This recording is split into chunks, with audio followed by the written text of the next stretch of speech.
Alright, so let's begin. Yesterday we started with the risks, the type of risk, and we covered three risks that were okay, one was financial risk, the other was marketing risk, technical risk, and I think we also covered natural and human risk.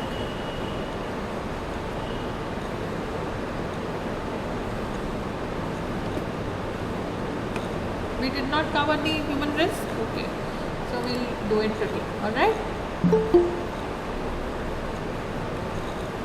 Okay, so we'll quickly go through or revise what type of risks we studied yesterday.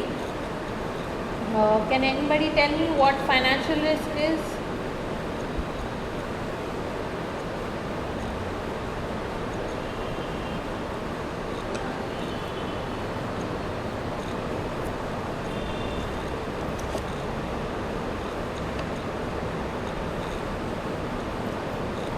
Okay, loss in finance or inadequacy. Okay, Nancy, very good.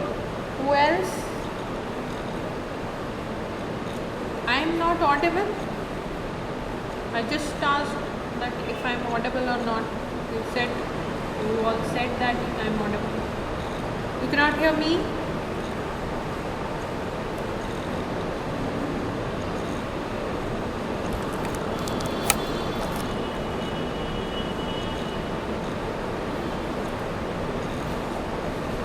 Okay. Alright, so let's quickly go through.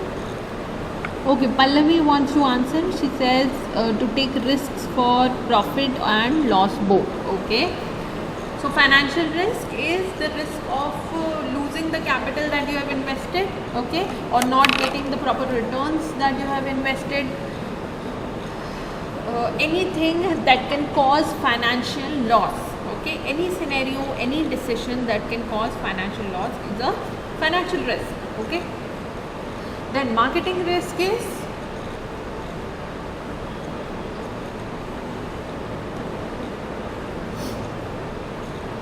who can tell me what marketing risk is?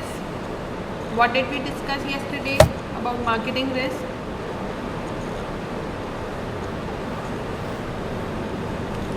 Okay, Nancy says loss in market or customers. Okay, what all we should do to avoid marketing risks? We also talked about that.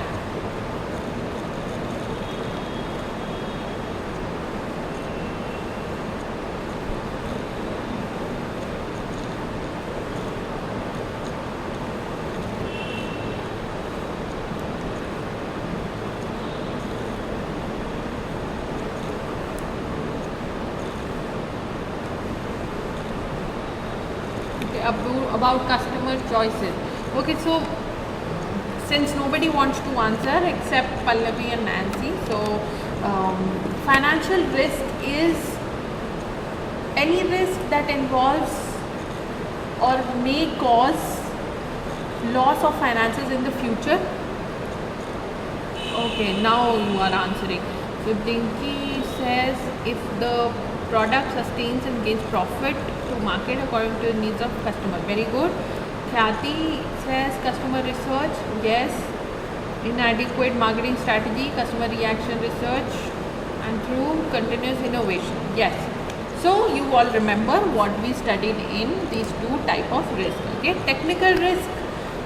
In technical risk, we talked about how it is difficult to keep up with the technological advancements, with the technical advancements in every field, in production, in consumption, in the way of selling, in way of marketing. Okay, so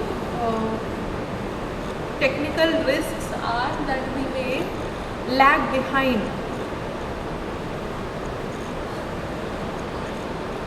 Yes, technology may go obsolete. Okay, so as new products come into the market, old products get outdated, or customers stop buying the old product. Okay, that is what happened with Nokia. Nokia was a very successful brand,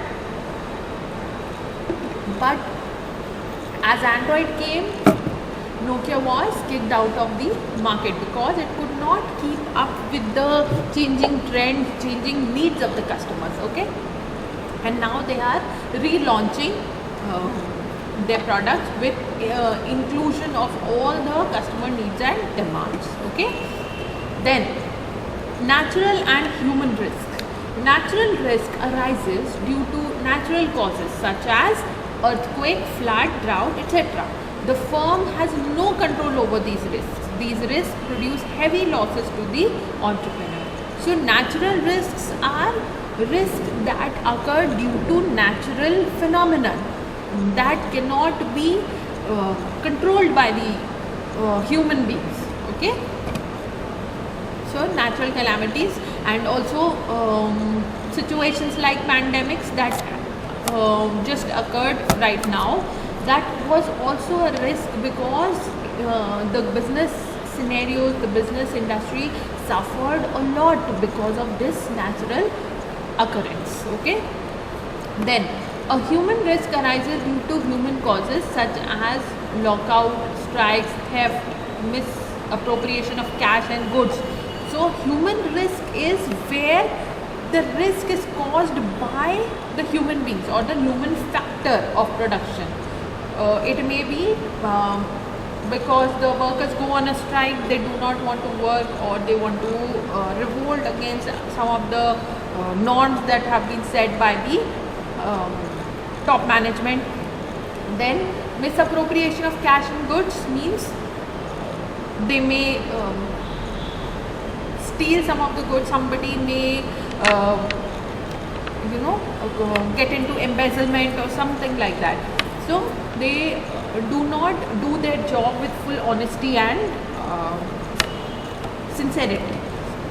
Although these factors can be minimized by efficient management but cannot be avoided completely. Okay, so management can keep an eye on all the employees, keep track of all the employees, plus they can also avoid things like strike or lockouts by keeping in mind what they want, their wants, their desires, plus their well-being of the employees. These are steps which the management can take. Management means the top management or the management level can take such decisions or steps which can avoid these things, but we can never be sure if these things would not occur. Okay, so natural and human risk. Then next we come to insurable and non-insurable risks. The risks which can be insured by the insurance company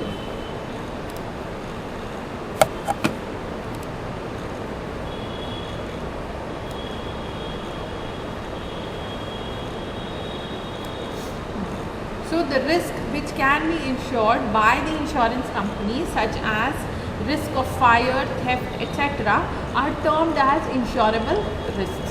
Such type of risk can be shifted by an entrepreneur to the insurance company by making insurance against these risks. Okay, so insurable risks are risks which can be taken care of by getting an insurance from the insurance company.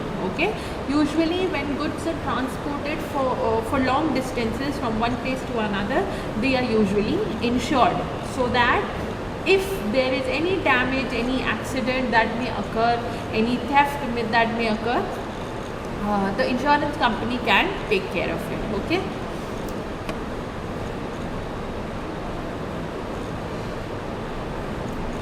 the risk which cannot be insured are termed as non-insurable risk. The entrepreneur has to bear these risks by own. What are the risks that are non-insurable? They can be change in demand, change in position of competition, change in government policy, are such types of risks which cannot be insured. So under non-insurable risk, we get risks which we cannot control, okay? Like change in demand, we cannot control the change in demand. For example, we took the example of Nokia, or let's take a simpler example of ballpoint pens and fountain pens, okay? Once earlier everybody used to use fountain pens, okay, or ink pens, but as ball pens came into existence, it was more convenient and easy to use. So obviously there are disadvantages to using it, but still people switched and their demand shifted from fountain pens to ball pens, okay? So change in demand cannot be controlled. Nobody can make sure that there would not be a change in demand for any product. Then change in position of competition.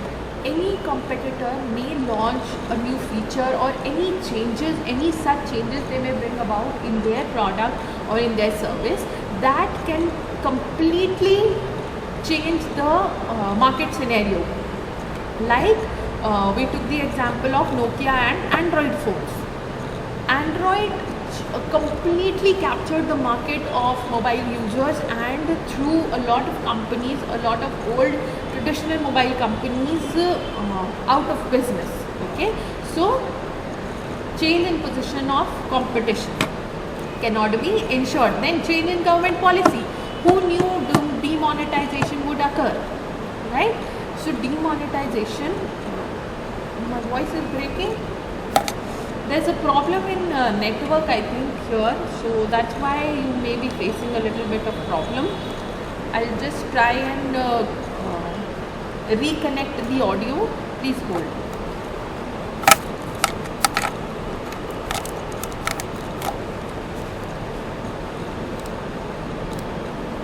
Okay, so is it clear now?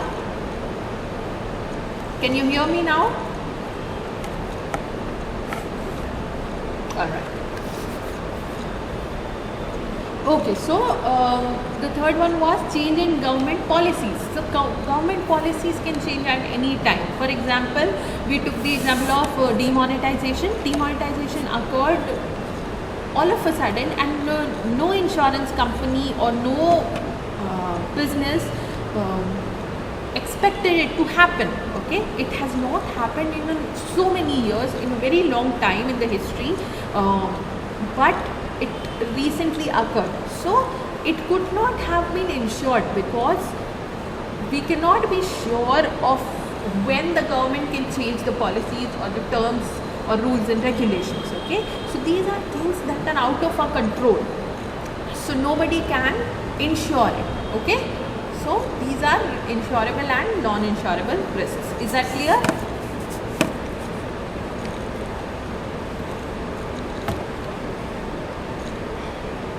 Okay. Next is internal and external risks. Risks arise due to internal causes of a firm. Oh, this is very disturbing, you know. Risk arise due to internal causes of a firm is termed as internal risks. Inaccurate forecasting of demand, wrong schedule of production, inadequate use of production capacity, wear and tear of machines, inefficiency of workers, etc. are the main examples of internal risk. Such type of risk can be minimized with the use of efficient management. Okay? So internal risk are risks that are caused by internal factors, like the bodies or the things that are involved in the business. For example, we have taken inaccurate forecasting of demand. We may have forecasted that yes, there would be demand of, for example, this year there was very less rain, right, in Jabalpur. But people who were in the business of selling raincoats or umbrellas or producing raincoats or such products, they would have forecasted that last year there was heavy rainfall, okay, and so they forecasted that yes, there would be demand for these products, but because of natural factors that there can be any reason for the change in demand. We have already discussed that.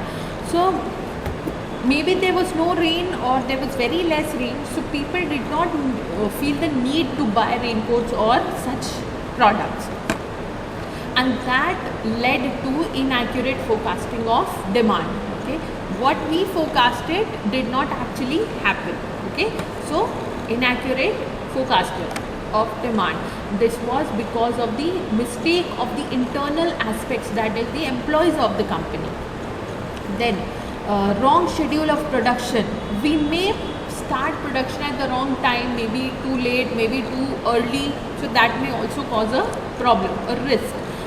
Then inadequate use of production capacity. Like we are taking the example of raincoats.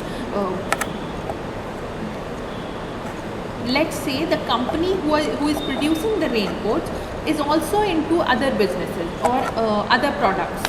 Okay, what they do is they feel or they wrongly forecast that there would be demand for raincoats, and they cut down budgets from production of other products and invest that money in production of raincoats.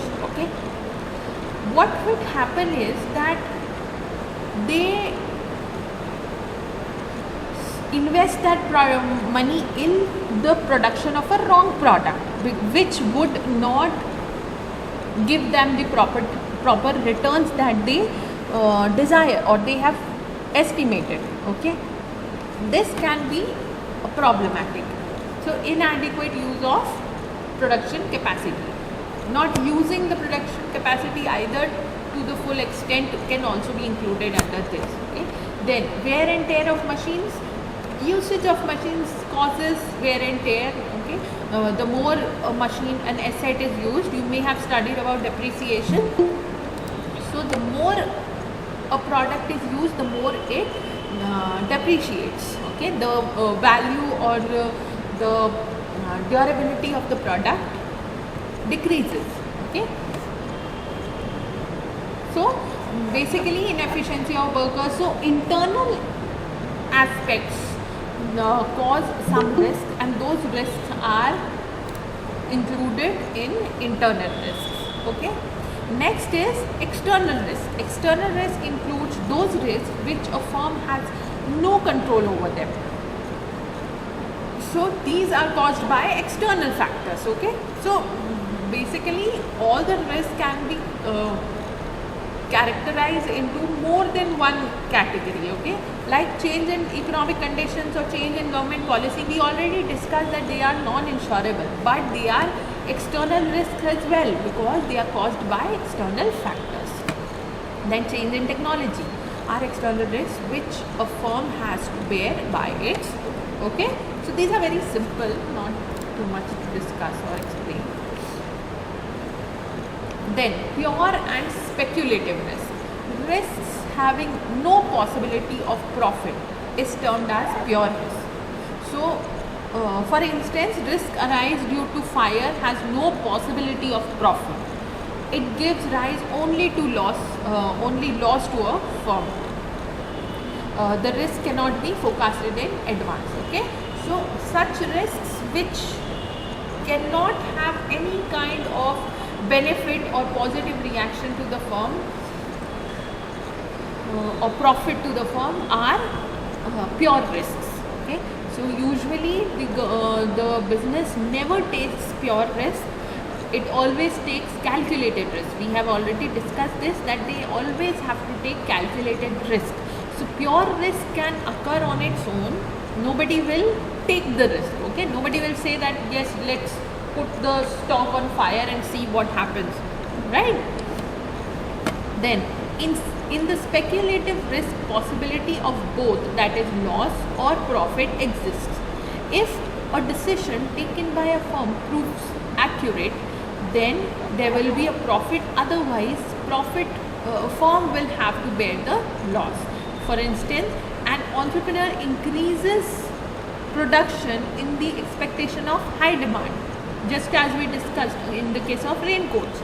If demand is not increased according to the expectation and produced goods cannot be sold in the market, then he will have to bear the loss of unsold stock. Okay. On the other hand, if demand increased according to the expectations, then entrepreneur gain high profits. So speculative risk is the essential part of business, as elimination of such risk will eliminate the possibility of profit as well. Okay. So this is a very prone type of risk. A lot of entrepreneurs have to take speculative risk because though there is chance of loss, but there is also possibility of profit.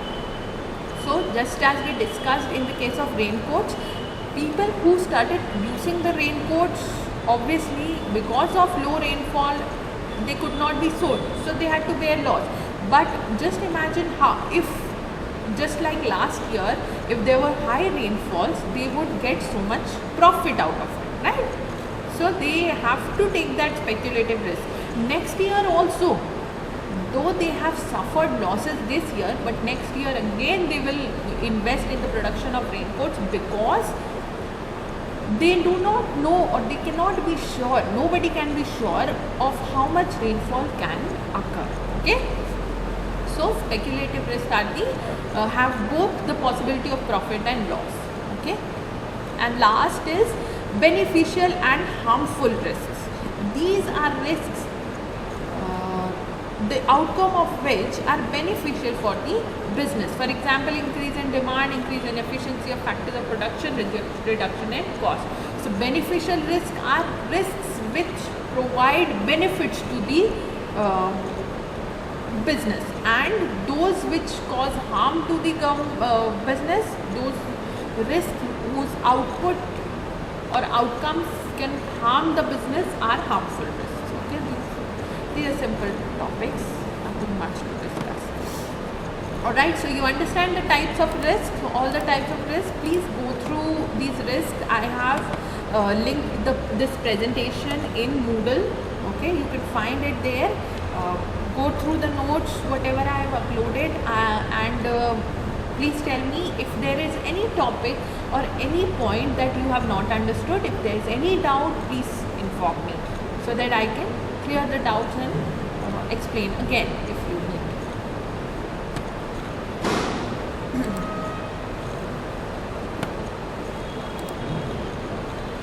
Okay, then next we have risk management process. What all we already discussed what risk is. Okay, we saw how a businessman has to take the risk and why they have to take the risk. There are various causes for the risk, what all can cause a risk. We also discussed those points. We also discussed the nature of risk, where what are the things that differentiate each type of risk. Okay, what are the essential factors that are incorporated into the risk taking. We then studied the different types of risk, and now we have come to the process of risk management. Now, managing risk or bearing the risk, we cannot eliminate the risk. Okay, whatever we have studied up till now proves that we cannot eliminate risk altogether from the business. Okay, an entrepreneur is based on the activity of taking risk, so we cannot eliminate the risk, but we can obviously try to manage it or say minimize it. Okay, risk management process. So there are 5 steps involved in the process of risk management.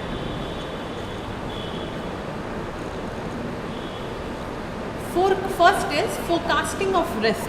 So forecasting means trying to judge or trying to see in advance where there can be risk and what type of risk there can be. Okay, so we try to, when we take a decision, we always have to keep in mind that yes, there can be risks involved. Okay, for example, I try to launch a new product. What can be the risks involved? There can be risk of marketing, that the products that the customers may not like my product. There can be a risk that the competitor beats me to the launch of the product. They launch the similar product before me. A lot of these things happen in business environment. Then there can be a possibility that the demand or the preferences or the fashion changes of the customers, and they may not like my product. Okay, so there are always chances of risk. So we have to forecast in advance, we have to judge in advance what kind of risk are there. Okay, then determination of risk. Once we forecast, we try to determine what is the type of risk that is actually occurring. Okay, we try to find out the type of risk that is occurring and then evaluate it in the third step. Evaluation relates to judging the extent of risk, how much loss it can cause, or how much profit there can be, or what can be the expected amount of damage that can happen because of that risk. Okay, once we evaluate the risk, we take steps in order to minimize the risk. Okay, so minimizing the risk refers to the efforts or the steps taken in order to minimize the effects of risk. Okay, if there are losses, if there are possibility of losses, for example, we took the example of launching a new product. So what can be the minimization of risk steps? I can make some samples and distribute it to some prospective customers and take their feedback. I can collect feedback and incorporate those feedbacks into my product. I can make my product better and according to the feedback of some of the customers. Okay, so that can be minimization of risk.